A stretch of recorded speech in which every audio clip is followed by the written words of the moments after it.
E aí galera, beleza? Como é que vocês estão? Meus amigos, o vídeo de hoje dividido em duas partes e hoje vamos ter que falar do Congresso que andou pegando fogo nos últimos dias. Tá aí uma conversa, anistia, fim do foro privilegiado, teve acordo, não teve acordo, vai pautar, não vai pautar, o que é que está acontecendo? Enfim, foi até bom a gente não comentar sobre isso ontem, porque ao longo do dia de ontem começaram a sair várias notícias e agora eu acho que dá para entender um pouco dessa confusão, por onde vai, por onde não vai.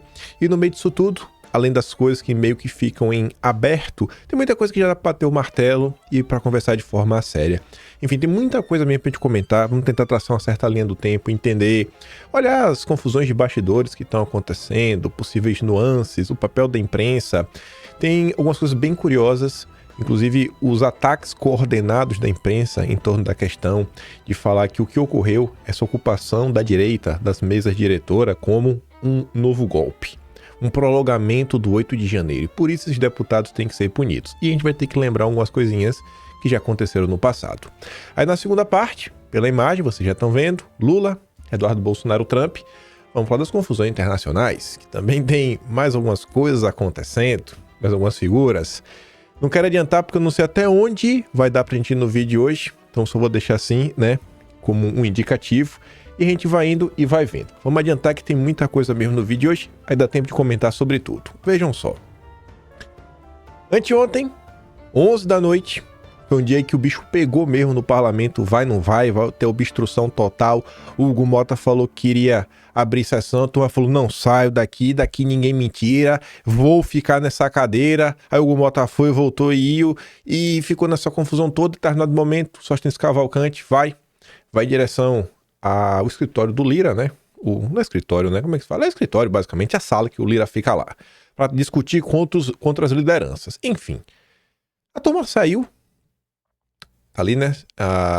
Sóstenes Cavalcante disse que o Hugo Mota vai pautar anistia e mudança no foro privilegiado. Segundo o líder do PL, o acordo foi costurado com líderes partidários nesta quarta. No primeiro momento, Sóstenes falou isso. O Hugo Mota vai pautar. Aí o dia de ontem começou logo cedo. O Hugo Mota falando que não, vou pautar não. Aí já começou, né? A gritaria, e eu acho que uma gritaria... Vou tirar meu copo aqui, né? Tá na frente, nem vi. Gritaria com muita razão, mas como assim não vai pautar? A gente não tava obstruindo exatamente para isso acontecer? Deixou de obstruir a troco de nada? Tá ali, né? Mota nega acordo com oposição por anistia em troca de retomada de plenário.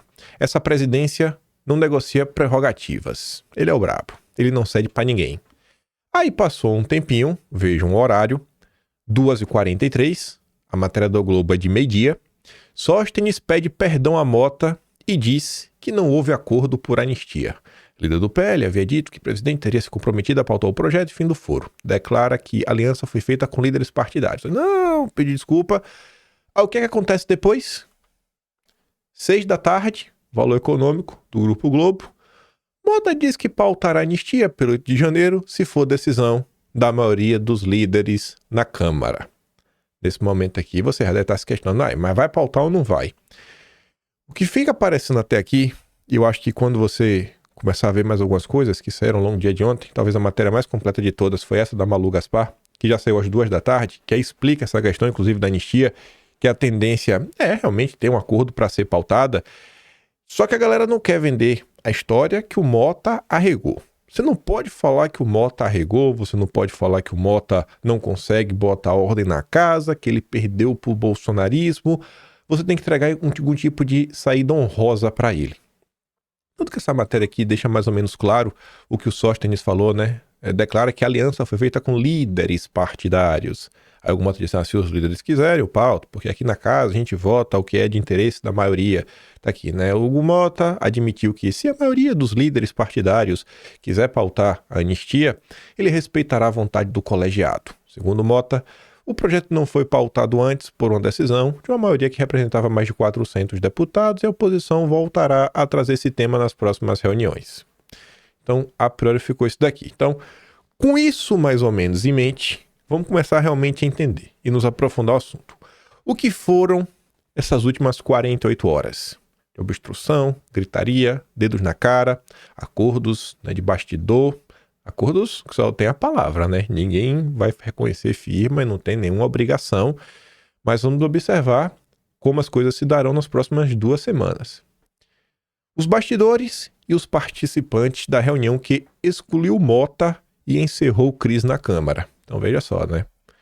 Ficaria realmente bem feio. Uma reunião que o Mota nem pôde participar, porque acho que ninguém bota fé nele, e sair como se tivesse topado, seria uma derrota muito grande, o que realmente está feio, a imprensa está até tentando tirar proveito. A cena do presidente da Câmara dos Deputados, Hugo Mota, finalmente se sentando na própria cadeira, depois de muito esforço e tumulto, cercado por deputados em pose intimidadora, foi o capítulo final de uma negociação que durou o dia inteiro e que só terminou depois de um acordo do qual Mota mesmo não participou. Pelo acordo fechado na sala do Arthur Lira, né, tipo o escritório dele. Cada deputado tem a sua salinha, seu escritóriozinho lá. O do Lira é diferenciado.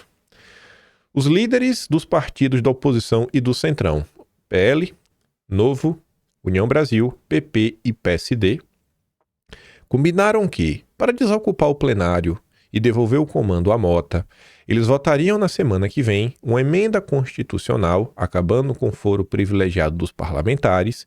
Em seguida, votariam a anistia aos presos do 8 de janeiro. Participaram dessa reunião os líderes do PP, Dr. Luizinho, do União Brasil, Almar Nascimento, do PSD, Antônio Brito, do PL, o Sóstenes, além dos deputados Marco Feliciano e o Mendonça Filho, e do próprio Arthur Lira, padrinho político de Mota e um dos responsáveis pela eleição dele para o comando da Câmara. Estavam todos no gabinete de Lira porque se recusavam a discutir o assunto com o próprio Mota. Né? Gabinete, essa é a palavra que me faltava. Gabinete, estava todo mundo lá. Ninguém queria conversar isso com o Mota. Que àquela altura, já depois das 19 da noite, esperava em sua sala, junto com outros líderes do Congresso. Ele tinha acabado de anunciar que às 20 horas tomaria posse da cadeira, nem que fosse na marra. Havia inclusive mandado chamar a Polícia Legislativa, que espalhou seus agentes pelo plenário. Horas antes, no início da tarde, uma reunião entre Mota, o Zucco, Nicolas, Carol de Tony e Van Hatten tinha terminado mal. Diante do grupo, que tinha chamado para negociar uma saída, Mota começou uma dura discussão com seu vice, o Altineu. O Altineu tinha comentado, né?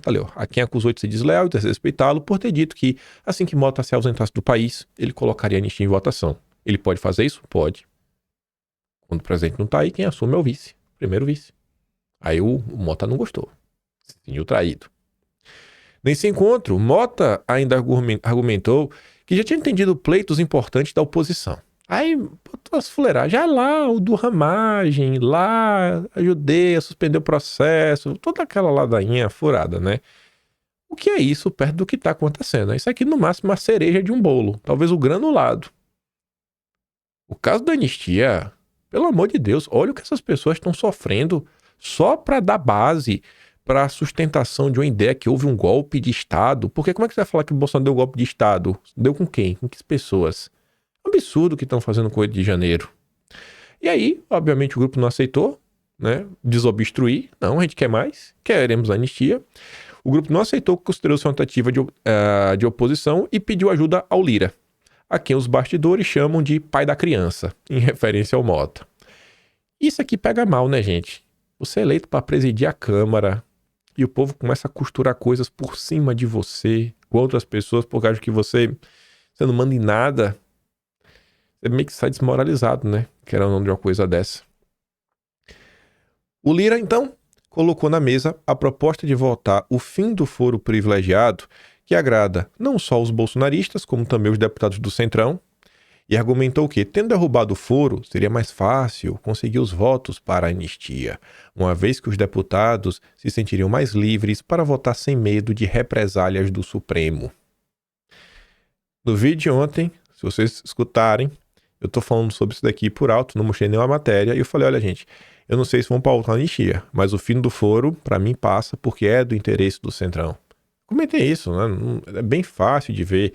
Você olha essa questão das emendas, por exemplo, que o pessoal vem comentando há um bom tempo, a própria imprensa fica dando a entender que existe uma componente política. Se o político não andar na linha que o governo Lula deseja, o ministro Flávio Dino pode acelerar. Ou ele pode desacelerar, né? A depender se for uma pessoa bem comportada. Então, diante de uma situação como essa, e eu acho que o pessoal começou a entender o seguinte, né, que não é bacana ficar na mão do Supremo. Não é bacana, né? Não é bacana. Não é bacana. Vocês acham que hoje, olhando hoje, sabe? Se você fosse ser julgado por alguém, você queria ser julgado pelo Supremo ou por um juiz de primeira instância? Se um político corrupto fosse julgado, você prefere que esse político corrupto seja julgado pelo Supremo ou pela primeira instância? Fica aí, né? Cada um tira suas conclusões. Em contrapartida, porém, a oposição teria que deixar o plenário para não desmoralizar demais Hugo Mota, a quem afinal caberia colocar a proposta em votação.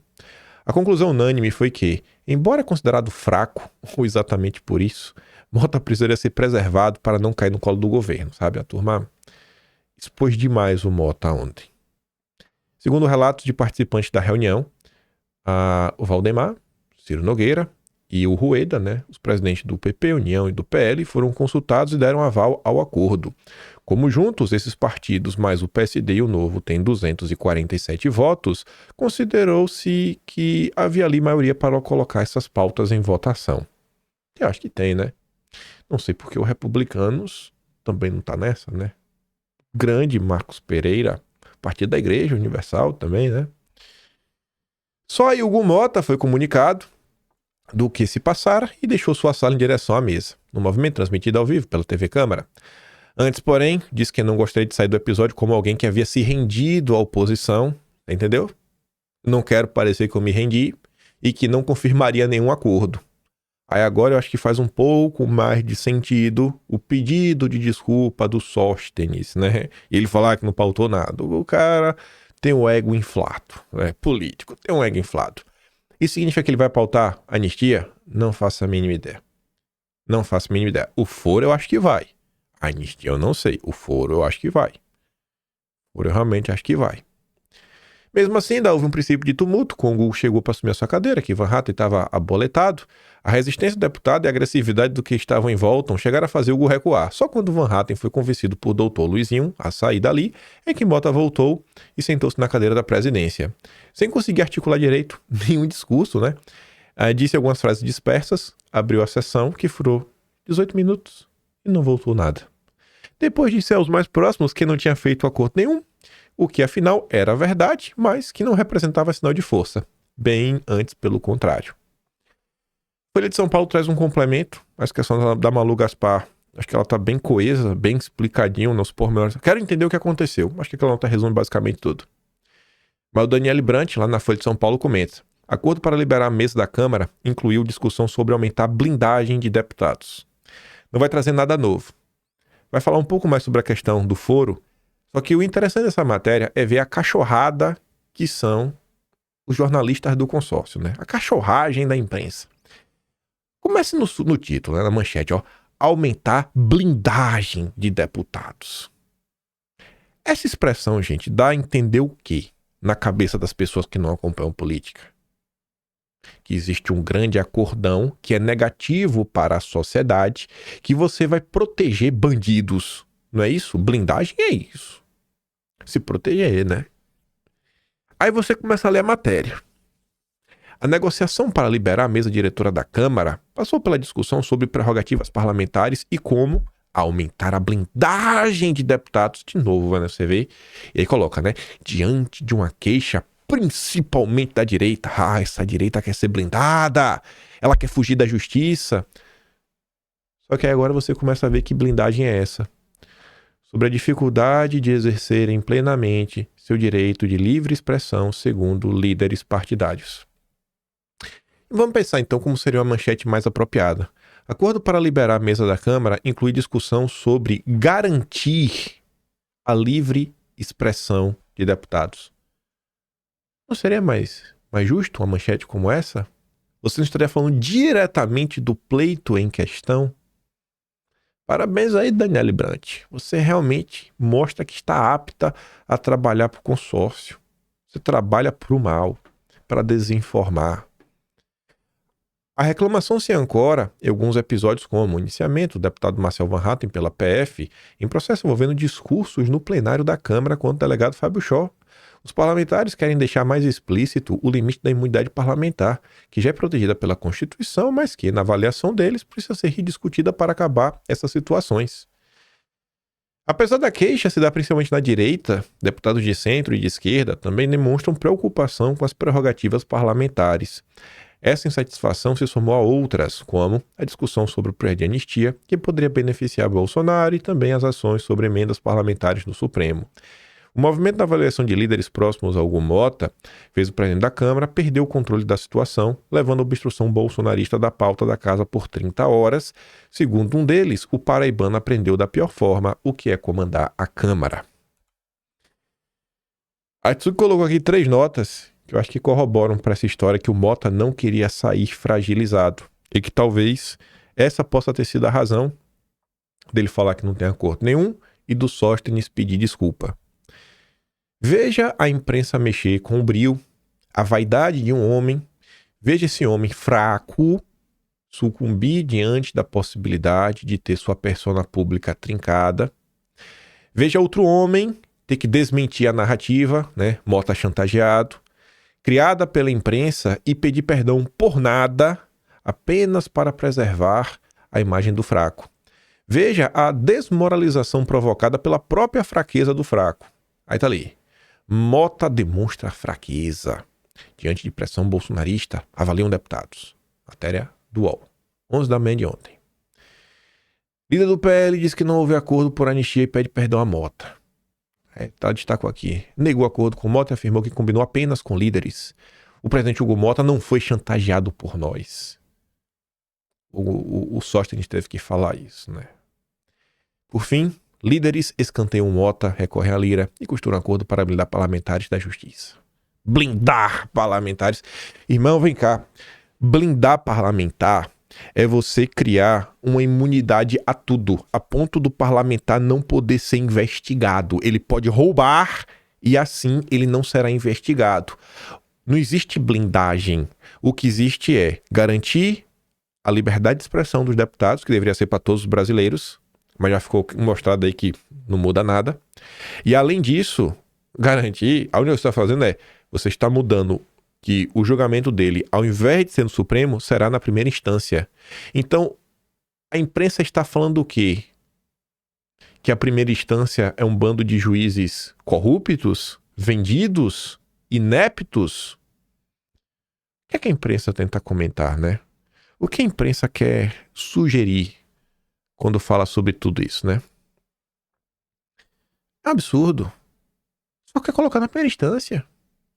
Eles não têm capacidade, né, para jogar os deputados só no Supremo. Aí veja como é que a imprensa trabalha, né? Com esse eco, com a desmoralização. O ex-ministro da Dilma, Thomas Trauman, o que a gente viu ontem é o final da gestão do Hugo Mota como presidente da Câmara. Ele é um futuro ex-presidente, ele perdeu a capacidade de gerir. Diz Thomas Trauman, após Mota ser impedido de sentar na cadeira da presidência. Ele está na sombra gigante do Arthur Lira e não tem nem mais controle da pauta. Já é tentando causar um terror, mexer com o ego do Hugo Mota para ele não pautar nada. Não paute, Hugo Mota. Lauro Jardim, na mesma linha. Rebelião na Câmara deixa Hugo Mota com liderança arranhada. Rebelião bolsonarista na Câmara terminou depois de 30 horas e de uma mediação feita por Arthur Lira.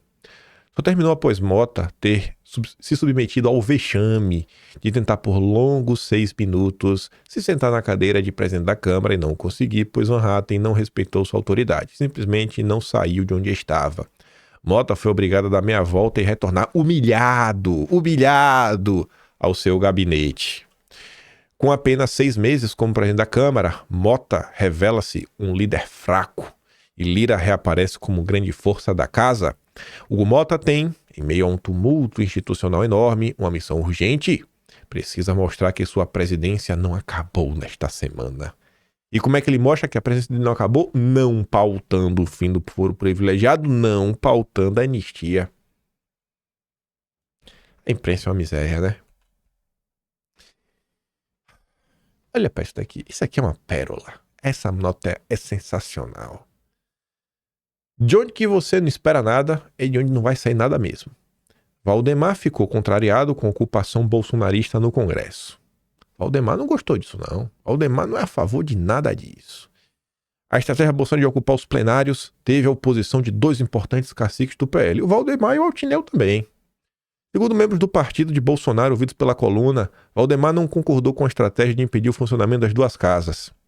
Já Altineu, que liderou a bancada do PL na casa até 2024, expressou seu desagrado com a situação ao próprio presidente da Câmara, Hugo Mota, né? De acordo com os relatos colhidos pelas colunas, Altineu disse concordar com o pedido dos colegas para votar com anistia, mas deixou claro discordar da estratégia dos correligionários de impedir a sessão da Câmara. Procurados pela coluna para comentar o assunto, Valdemar e Altineu não responderam. E isso daqui faz parte do pacote de obstrução.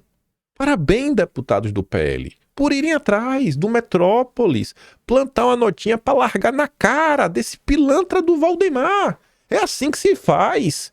Desmoralizá-lo, enfraquecê-lo. Isso faz parte do embate político. Vocês estão aprendendo. É assim que faz. Você dá o exposed, você mostra, porque o cara começa a receber críticas. Ou vocês acham que algum deputado vai chegar no Twitter dele, no Instagram dele e comentar os pormenores e o que o Valdemar está aprontando? Parabéns, deputados. Finalmente, rapaz, de coração, seronia, parabéns.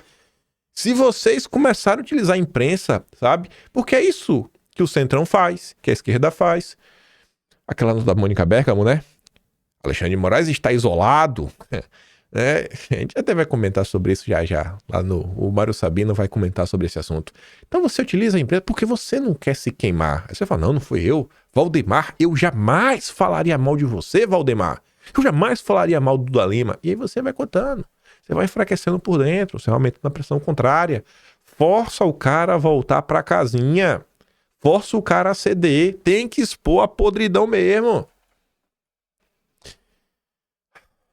Olha que curioso, né? O Valdemar achou que foi ruim. A pressão foi tão ruim a pressão, que o Hugo Mota deu entrevista ontem por Metrópolis e conseguiu falar, uma fala bem meia boca também, né?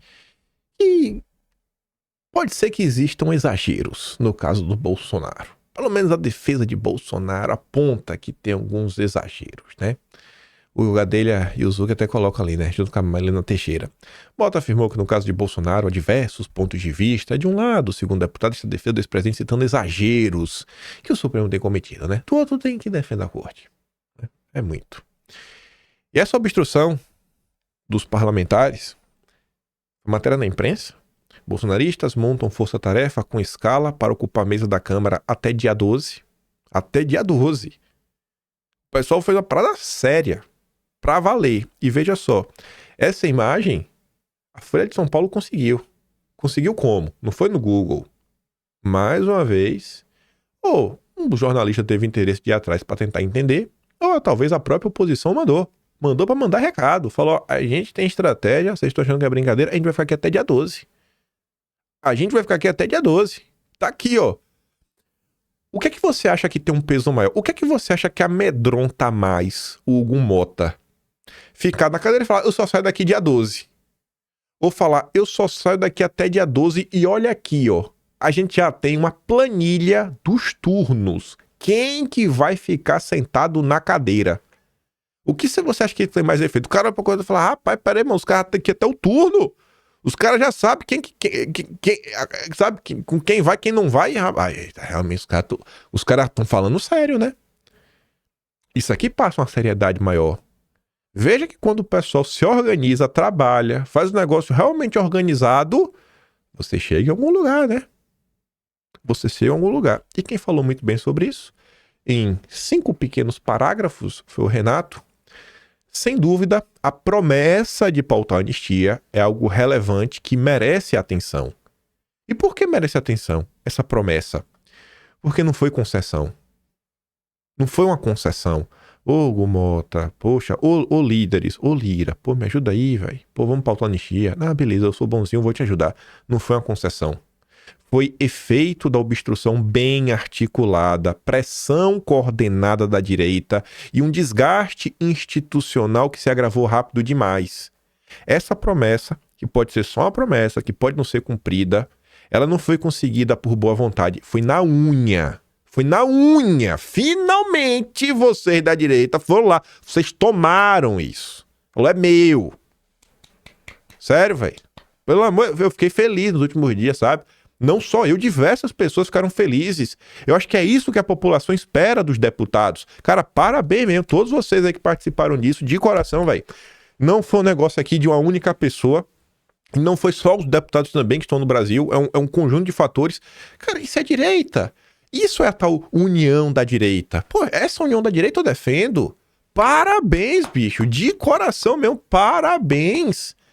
Eu espero que daqui pra frente seja assim. Mas parabéns mesmo, sabe? Câmara e Senado ficaram travados. Os deputados mantiveram bloqueio até que a presidência da casa se comprometesse a pautar o tema. A decisão não veio por iniciativa, veio porque insistir na omissão já tinha se tornado politicamente inviável. A pressão coincidiu, e aí que vem, né? Foi um conjunto de fatores. Foi a pressão, aí o Renato fala, né? Teve a Vaza Toga 2, com vários alertas, que a Vaza Toga 2, inclusive, teve uma audiência ontem. Eu acho que eu vou mandá-lo no Telegram pra vocês, que eu não sei se vai dar tempo de comentar esse vídeo. A fala do Polon. 6 minutos da fala do Marcos Polon. Vocês precisam ver. De coração. Vocês precisam ver. Não é discurso de lavar alma, não. É discurso assim que você fala, irmão. Pior que não é um discurso, não é um discurso, é mais. Vocês precisam ver. Você fala, esse cara tem um coração no peito desse cara. As pessoas deveriam ouvir. Eu acho que muita gente ouvindo o que o Marcos Polon falou mudaria a sua concepção até sobre 8 de janeiro. Então, teve isso ontem. A gente vai falar umas coisinhas rápidas. Uma imagem que eu quero mostrar pra vocês o que aconteceu. Teve isso. Teve o Mike Benz no dia anterior na Credem. Tem a própria pressão que vem de fora, Departamento de Estado, tudo isso daí, né? Eduardo Bolsonaro junto com Paulo Figueiredo. Enfim, o caso saiu do controle interno. Diversas movimentações, diversas frentes diferentes. Às vezes o que fazem com o bolsonarismo, né? O bolsonarismo apanha do judiciário, do PT, do Centrão, da imprensa, de todos lá de frente a porrada, não sabe nem por onde se defender primeiro. Sério, as últimas horas, nossa senhora, velho, encheram o meu coraçãozinho de esperança. O sistema parece ter começado a ceder por dentro. O Itaú anunciou que vai cumprir a Magnitsky. A Faria Lima, que vinha em silêncio, começou a se mover. Quando até o mercado se reposiciona, é sinal que a blindagem perdeu sustentação. Não acho que vai dar para comentar no vídeo hoje. Quem estava ontem... Vamos pular para essa notícia, só para a gente não deixar ela de fora. Não sei, vai que não dê para comentar, mas só porque falou que o mercado se reposicionou. Ela tá no final do vídeo hoje.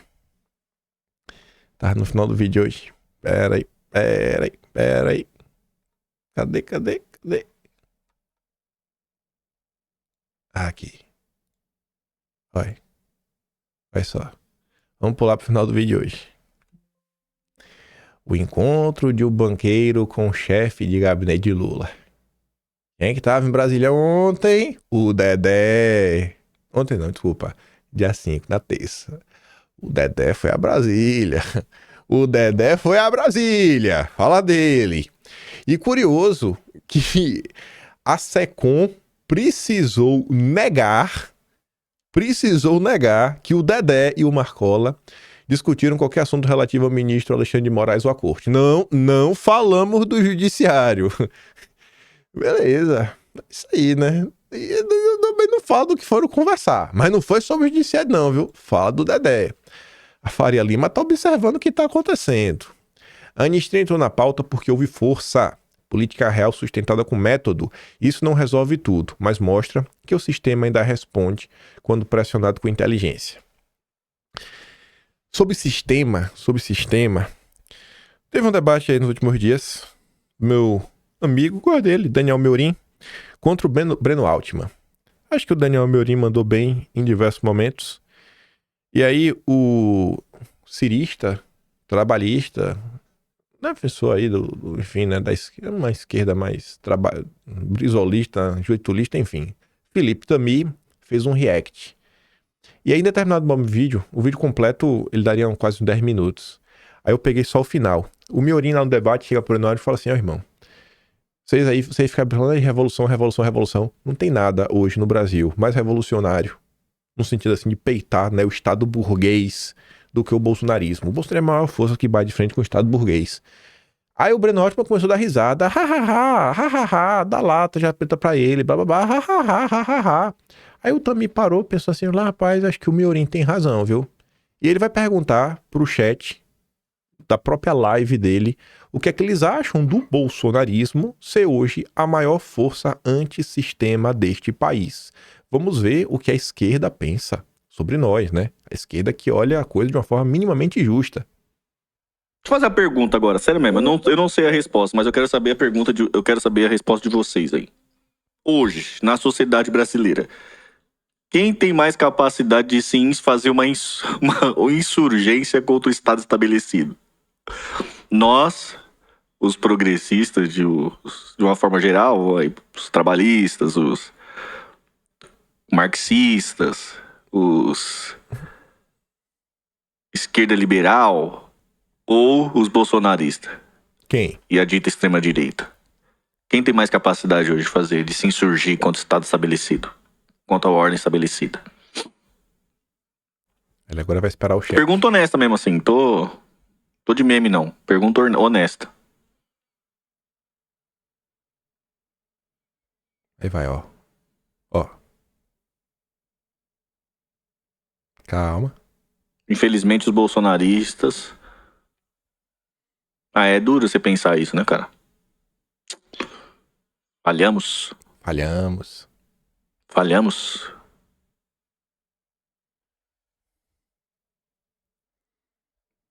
né, cara? Eu consigo ver o chat, tá assim, ó, os bolsonaristas, haha. Aí o outro, o perfil chama Juan Gabriel, os bolsonaristas com certeza. Vem a Guito, infelizmente os bolsonaristas, o Maicon, os bolsonaristas. Aí vem o TH, blá blá blá. A esquerda não é governista, não consegue nem, enfim, fumar um cigarro no mesmo ambiente. Falhamos, Os a esquerda brasileira Acabou, não existe mais. Acabou o assunto, essa é a minha opinião. Mesmo não sendo, mas o sentimento de antissistema tá todo entregue na mão do bolsonarismo, né? Mesmo que seja uma grande farsa, mas tá tudo entregue, né? Falhamos e muito. Velho. Dura. Não, ninguém tá falando que não é aí, ó.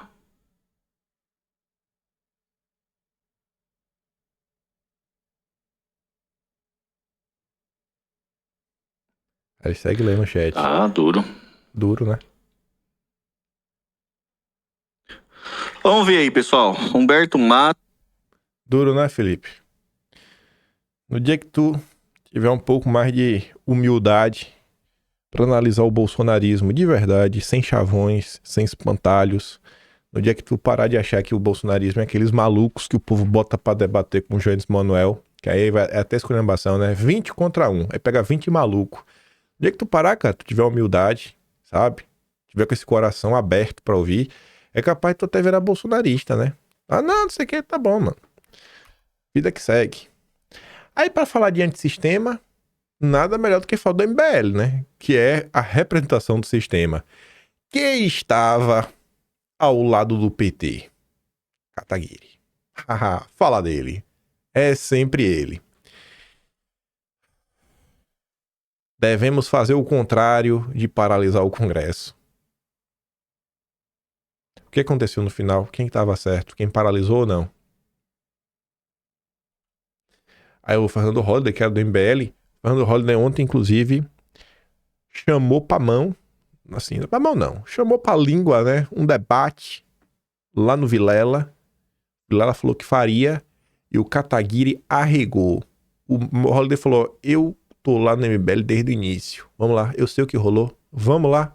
Se você não tem nada a temer, eu versus você. E o Kataguiri já arregou. E o Holliday diz, né? O Kataguiri avalia que a obstrução da oposição atrapalha o Brasil. Mesma avaliação do PT, do governo Lula e dos aliados de Moraes.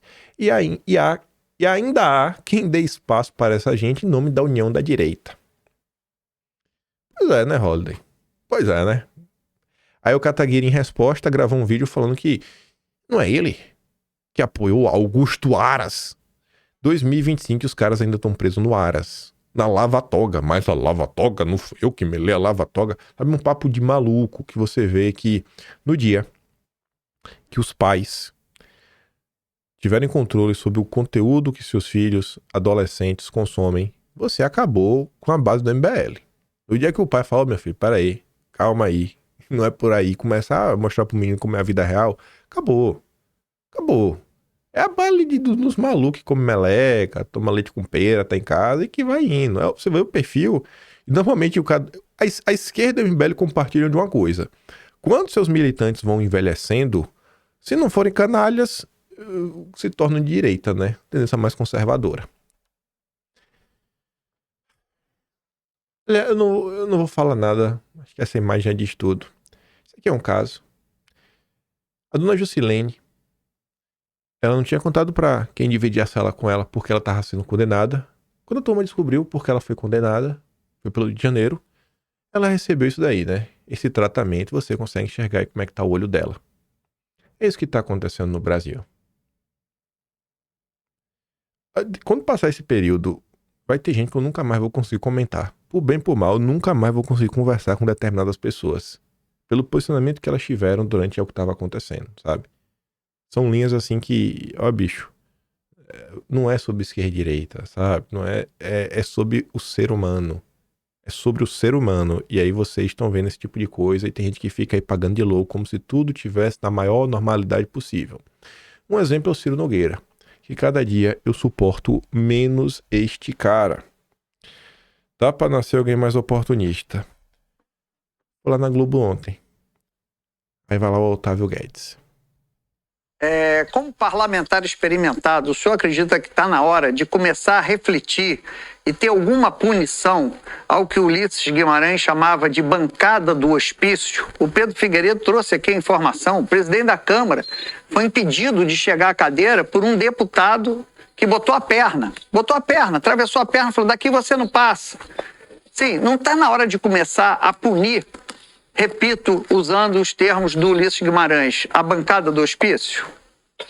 Não chegou a hora, não. Já passou da hora desse tipo de comportamento ser punido. E esse tipo de comportamento nós vemos aonde? Nos extremos. Né? Só que acontece que depois que acontecem esses problemas, esses extremos que hoje se matam, se unem para defender esses malucos. E isso não pode mais acontecer na nossa democracia. Né? Você vê que depois vão para o Conselho Ético e fazem os acordos lá na calada da noite para defender e inocentam essas pessoas e fica por isso. Eu acho que já passou da hora e nós punimos esse tipo de comportamento, seja na Câmara ou no Senado. Esses extremos, né? A Etsuki pergunta quem são, Ciro Nogueira, esses extremos. Alguém afasta esse bosta do Bolsonaro. Pois é, né? Foi um dos primeiros a ir lá. Será que foi aleatório? O que Ciro Nogueira foi fazer lá, né? Rapaz, nesse momento de fragilidade de Bolsonaro, a turma tá toda indo lá fazer a procissão, né? Vou fingir que eles só estão indo lá pra ver se o Bolsonaro tá bem. Vou fingir que eles só estão indo lá pra ver se o Bolsonaro tá bem. Não tem nada a ver com 2026. Aí o Renato responde aí, né? Sobre os extremos do Ciro Nogueira. Senador, como bom representante do Centrão, o senhor repete o roteiro de sempre. Cria uma equivalência artificial entre extremos. Bolsonaristas e petistas são a mesma coisa. Condena condutas lamentáveis segundo a régua moral da Globo. E é curioso, a gente vai falar sobre isso. A gente vai ver o que a Globo já falou no passado, quanto outras pessoas obstruíram o Senado. E propõe uma punição seletiva. Porque essa fala aí, toda pomposa, né, do alto do seu decoro parlamentar, nunca aparece quando é o PT. Esse expediente tem servido para criminalizar um lado e blindar o outro. O discurso de pacificação funciona bem na TV, mas na prática, adia o debate sobre a anistia dos investigados e condenados do 8 de janeiro. É mais fácil falar em punir do que enfrentar processos repletos de excessos, desproporcionalidades e vícios apontados por juristas e entidades. Enquanto denuncia acordos na calada da noite, o verdadeiro acordo é o silêncio sobre a anistia. Não se trata de proteger malucos ou extremos, mas de preservar o devido processo legal. Então, além dos chavões, o que o senhor tem a dizer sobre a anistia? Nada, né? O Ciro Nogueira não tá nem para anistia. Mas vamos falar do Ciro Nogueira. Quem são os 40 senadores que assinaram o pedido de impeachment? Número de senadores para o impeachment de Moraes vai a 40, né? Isso aqui foi do dia 6. Aí ontem, né? Calma, dia 6 ainda, eu já pensei que era ontem. Ciro Nogueira, tá ali, né? O Congresso não teve voto para impeachment. Ele falou que ele não assinou, ele não vai assinar e ele não vai perder tempo com essa pauta. Bom, os votos realmente são 54, mas para abrir o processo, que era 41, foi alcançado ontem. Posição de estrangeiro de 41 assinaturas. Então, assim, Ciro Nogueira, se não quis ajudar, mas as 41 foram alcançadas. Eu sei que Ciro Nogueira assinando, não assinando, todo mundo assinando, o Alcolumbre disse que não vai pautar. Nem com 81 assinaturas eu pauto impeachment. Ai, é o Brasil, né? Acho que eles não esperavam também nada diferente. Enfim, vamos que vamos. PL, Novo, PP, União Brasil, PSD. Os partidos estão estão juntos para votar o fim do foro privilegiado e anistia nas próximas semanas, que é uma coisa que a gente comentou ali no início, né? Mas vamos lá. Diante da questão do impeachment, do foro privilegiado e tudo mais, ontem a ex-jornalista da CNN, que agora não trabalha mais lá, a Basília Rodrigues, que até participou do canal Meio do Pedro Doria, fala o seguinte: bastidores. Ministros do Supremo afirmam que vão levantar o mercúrio contra o Congresso se o processo de impeachment avançar. A expectativa é que o processo mesmo aberto não seja aprovado. Caso contrário, magistrados destacam que podem dar andamento a julgamentos / investigações que estão pendentes contra deputados e senadores na Justiça. Vendo isso, né? Deve-se ou não pautar o fim do foro privilegiado? Os processos não andam por questões políticas? Cadê a técnica? Me fizeram acreditar que o Brasil é 100% técnico. Não tá bacana isso aqui.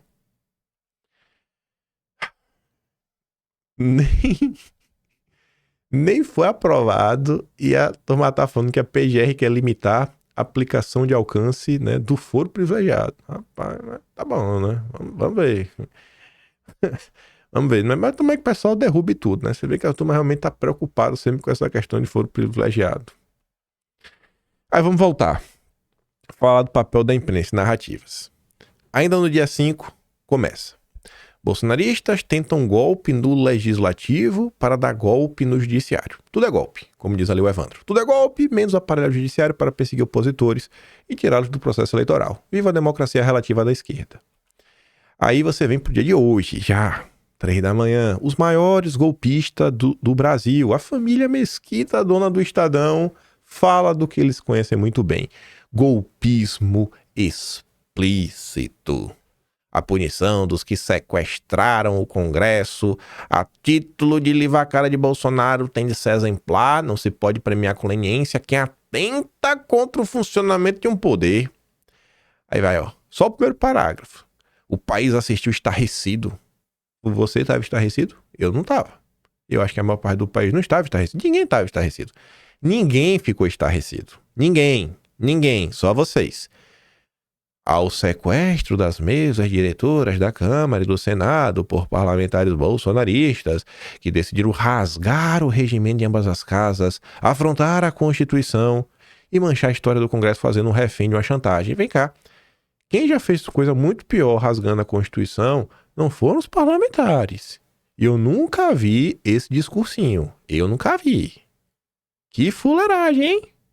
Durante mais de 30 horas... que não deveriam ter durado nem 30 minutos, os trabalhos legislativos foram suspensos na marra por uma súcia de deputados e senadores que puseram seus mandatos a serviço da impunidade de Bolsonaro. O que se viu não foi nada menos do que uma nova tentativa de golpe. Ave Maria! No coração da democracia, pronto, novo golpe de Estado.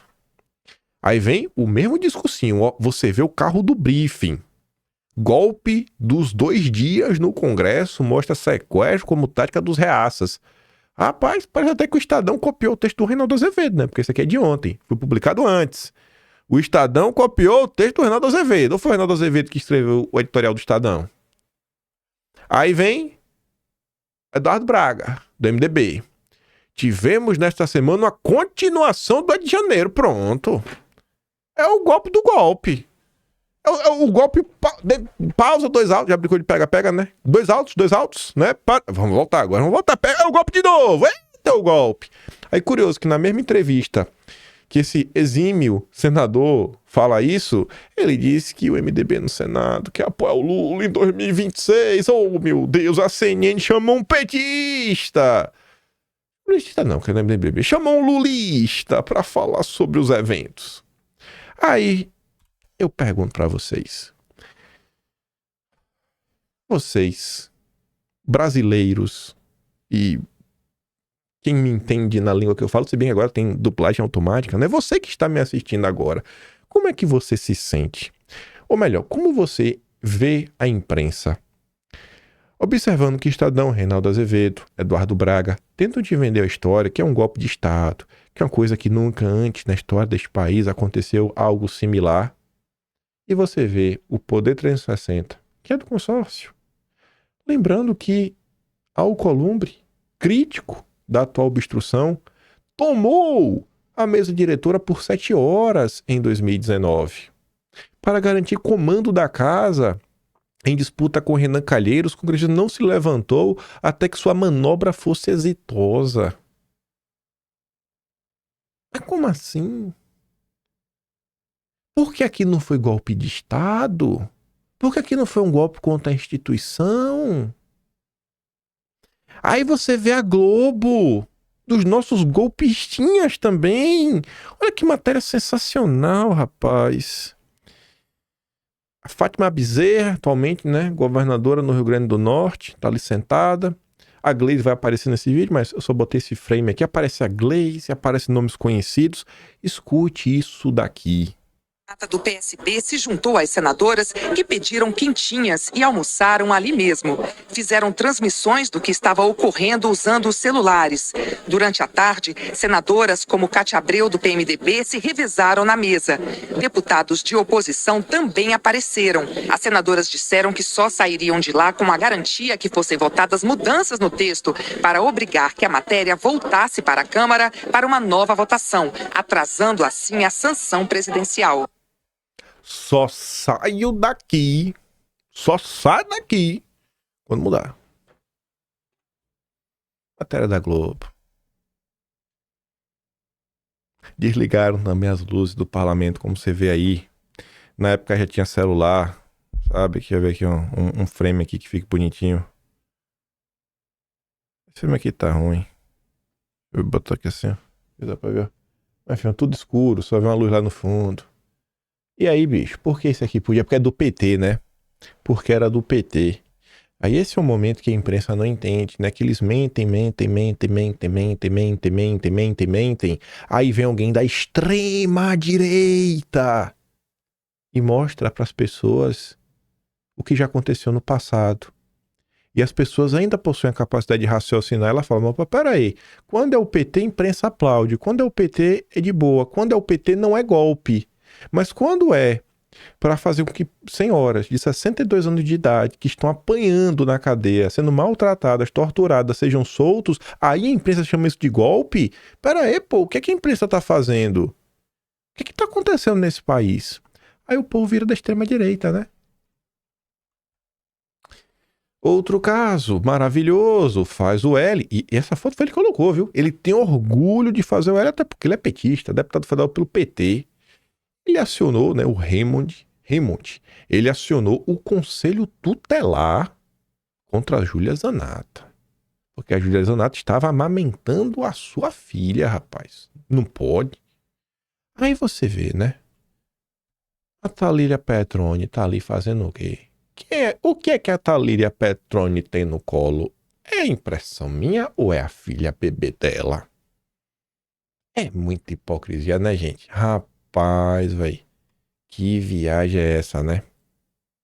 Que viagem é essa? Mas vamos falar rapidinho aqui das confusões internacionais. Curiosamente, e o Estadão garante que não tem relação com a foto, o jornalista que bateu a foto do Alexandre de Moraes fazendo o gesto obsceno foi demitido do Estadão. Que coisa, né? Mas o Estadão garante que isso faz parte aí de código de gasto, né? Austeridade fiscal do Estadão. É a austeridade fiscal do Estadão. É o tripé macroeconômico interno. Curiosidade. Aí a Folha de São Paulo ontem também conta que o Conselho do Ministério Público abriu um processo contra um promotor. Por quê? Porque ele xingou o ministro num grupo de WhatsApp. Pode, né? Olha a fala do cara. Vai ter que ser preso, né? Aí a Folha de São Paulo e o Globo, ambos publicaram aquelas matérias padrões. Olha, a justiça está errada, mas Bolsonaro é um criminoso safado, viu? Aí, criminoso safado, vagabundo que realmente tinha que estar preso. A Folha colocou a manchete. Decisão de Moraes sobre Bolsonaro reforça a zona cinzenta entre lei e liberdade do juiz. Manchete sugestiva, né? E a da Malu Gaspar, escolhas de Moraes sobre Bolsonaro são mais guiadas por capricho do que por princípio. Essa da Malu Gaspar é de uma... Nossa, que matéria baixa. Aí só os seus fiéis, eu sei que lá, ainda acham que Bolsonaro não é inocente, ainda o defende, todos sabem que Bolsonaro é culpado, são fartas as provas. E aí fala do 8 de janeiro, mas assim, absurdo atrás de absurdo.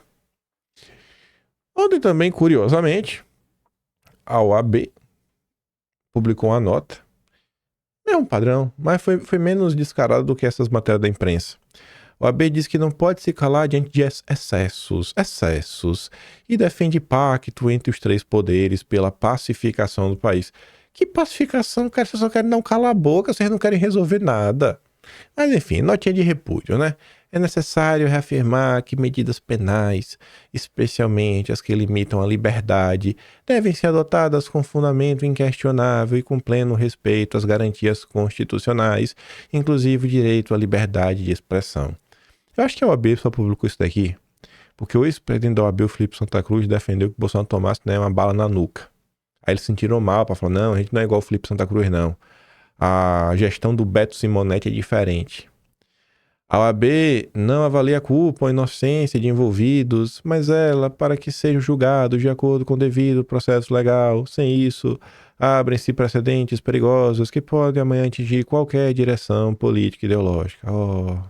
Diz a nota. Tô tocado, né? Meu coração, meu Deus do céu.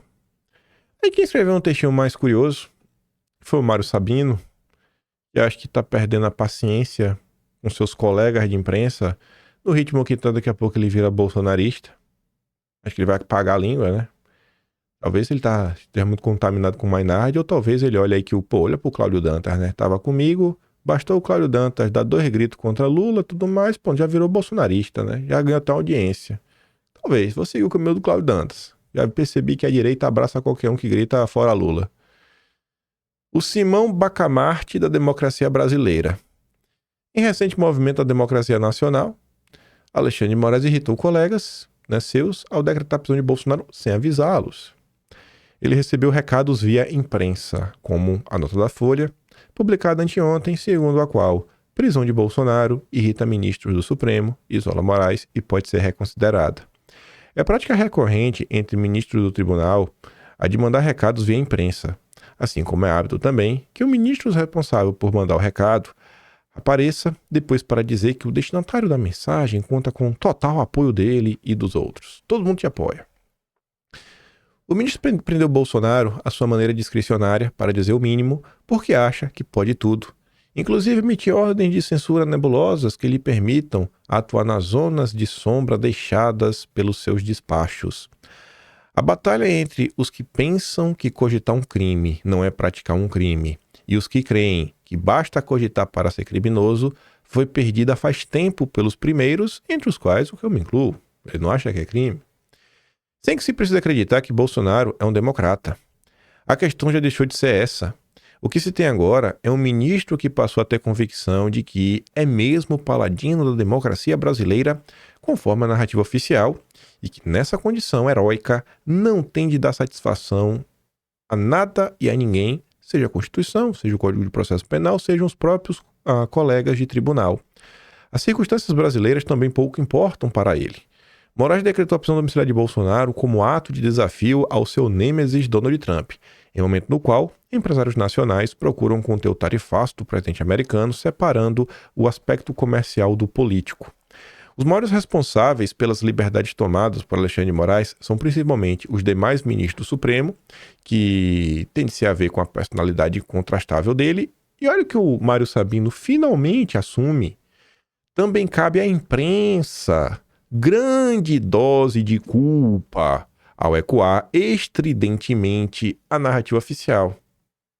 Você devia, Mário Sabino, como você colocou aqui, né?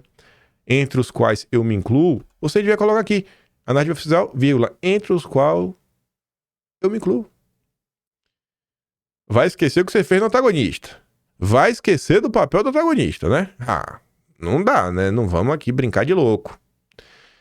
Aqui estamos, portanto. Diante desta quadra inesquecível da história nacional, um amigo meu fez uma comparação magnífica.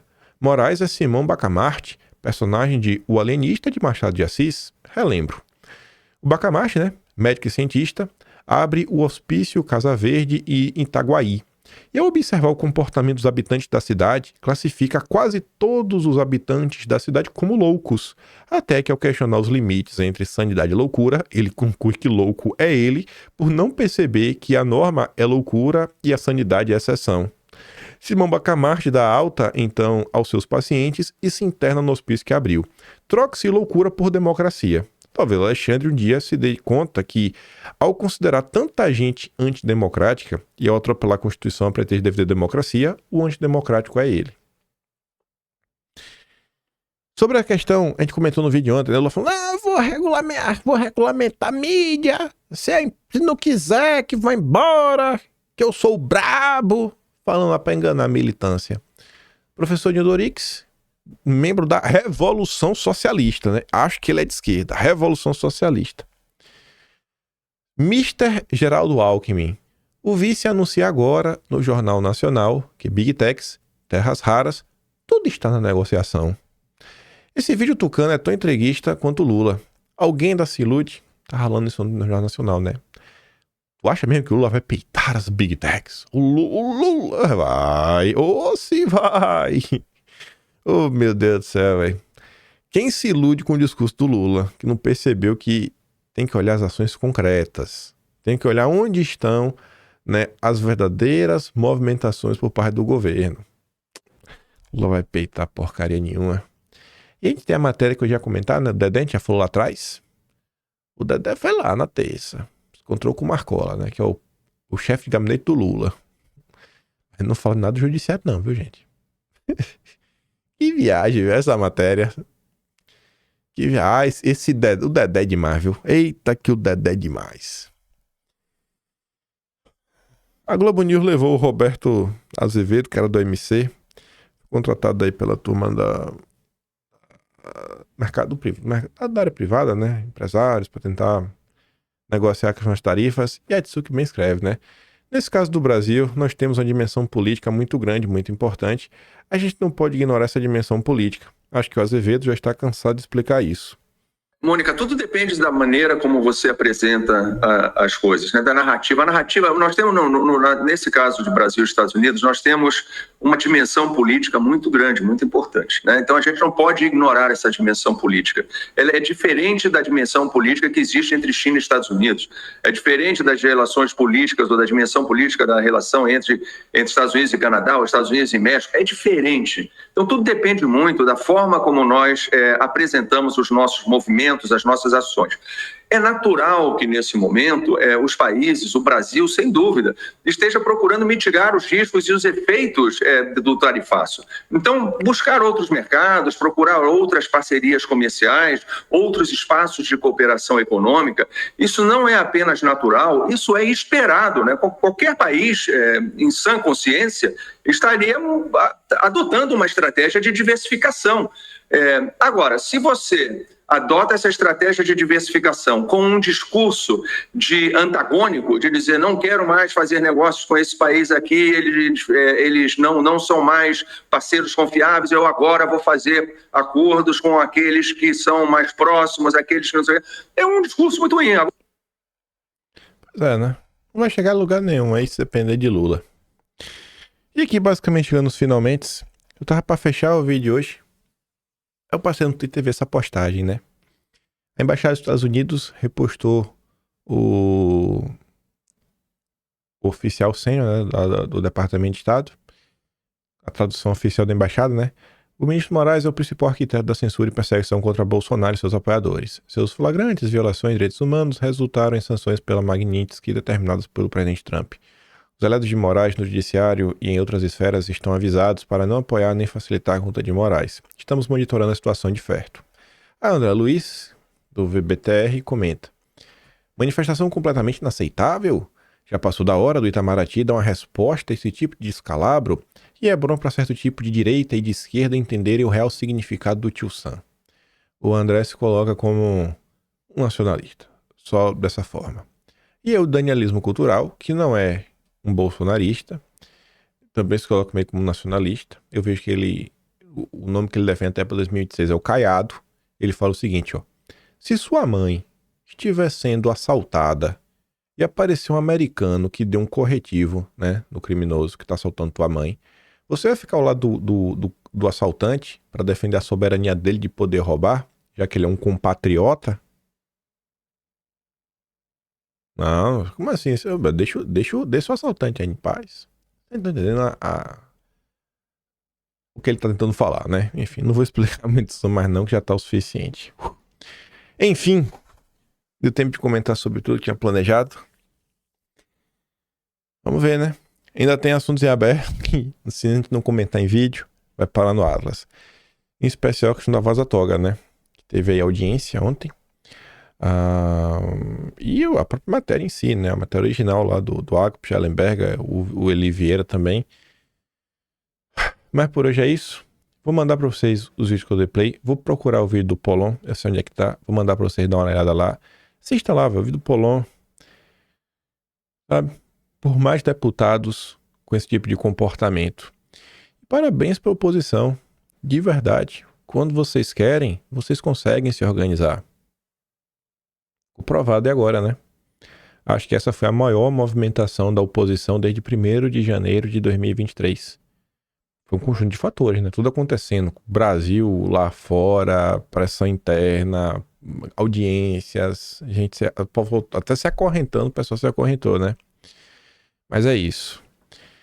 Como eu sempre digo, se gosta do meu trabalhinho, quiser dar um pouco mais, passar membro do canal, tem um botão de valeu, tem um Patreon na descrição e tem um Atlas brasileiro, kimpai.com, sem PR. Vejo vocês amanhã. Fiquem com aquele grande beijo e abraço. Tamo juntos. Valeu, meus amigos. Fui!